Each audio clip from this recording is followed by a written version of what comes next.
Assalamu alaikum, I'm Aisha and you're watching Samar News. Here are today's headlines. Pakistan has asked the United States for a $10 billion exchange stabilization facility, which, if approved, could provide a lifeline for the cash-strapped South Asian economy. In the request to US Treasury Secretary Scott Bessent, Islamabad is seeking a bilateral exchange stabilization support facility between the US and the Pakistani government worth $10 billion, with maturity of up to 5 years. The facility, if agreed to, would bolster Pakistan's reserves, ease pressure on the rupee and reduce its reliance on multilateral financing, even as Islamabad undertakes tighter fiscal and monetary policies in line with its International Monetary Fund programme. The US military has ended its latest strikes on Iran, marking the 11th consecutive night of attacks. US Central Command said the strikes targeted Iranian military centers, drone facilities, aircraft hangars, and logistics sites to reduce threats to shipping in the Strait of Hormuz. The US Central Command said in a statement that its assets also targeted Iranian maritime capabilities to further degrade Iran's ability to threaten commercial shipping in the Strait of Hormuz. It said the strikes lasted about 75 minutes late on Tuesday.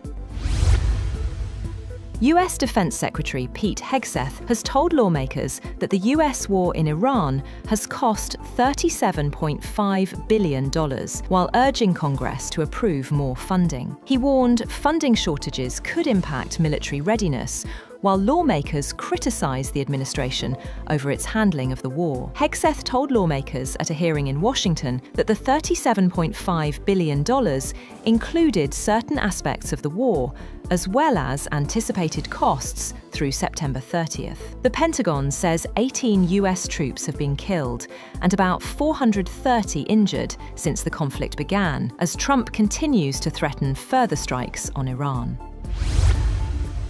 President Donald Trump has said that Iran desperately wants to meet with Washington, but insists the US will only engage in meaningful talks. Talking to reporters in the Oval Office alongside Lebanese President Joseph Aoun, Trump warned that the US would soon strike Pickaxe Mountain, a heavily fortified site linked to Iran's nuclear program. He also threatened to attack any new location where Tehran attempts to resume nuclear activity. He also warned Yemen's Houthis that Washington would respond if they imposed a naval blockade in the Red Sea. He said the US had dealt with the Houthis before and would take care of business if the group went ahead with the threat.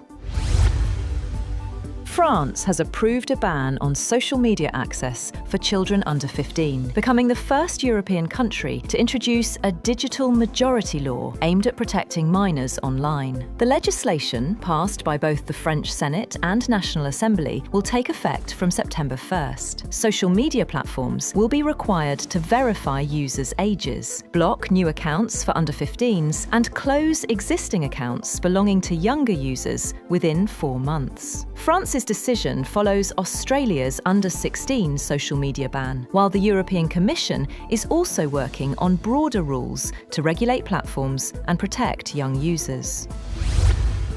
Mayor Zohran Mamdani has admitted that New York City cannot independently enforce the International Criminal Court's arrest warrant against Israeli Prime Minister Benjamin Netanyahu without federal government support. Mamdani, who previously pledged to arrest Netanyahu if he visited the city over alleged war crimes, said his administration reviewed legal options but found that only the federal government has the authority to act on the warrant. He said in a video posted on social media that his administration reviewed every avenue available under applicable law to determine whether New York City could execute the International Criminal Court's arrest warrant if Benjamin Netanyahu came here. Ukraine's President Volodymyr Zelensky has appointed General Mikhailo Drapachy as defense minister after a controversial government reshuffle raised concerns over the country's war strategy. The dismissal of tech-focused reformist Mikhailo Fedorov sparked fears that Ukraine's battlefield progress could slow. Zelensky replaced Oleksandr Syrsky, 60, with Drapachy, 43, a respected and experienced commander who led the country's land forces from 2024 to 2025 and is described as a general of a new generation.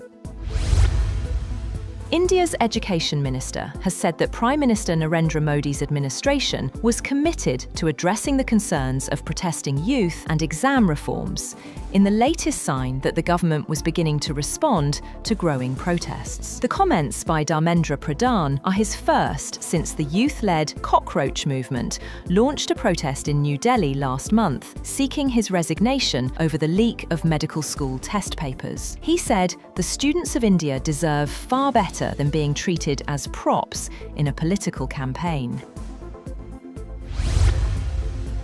US Secretary of State Marco Rubio met Chinese Foreign Minister Wang Yi on Wednesday during the ASEAN-led regional gathering as diplomats discussed Middle East tensions and the South China Sea.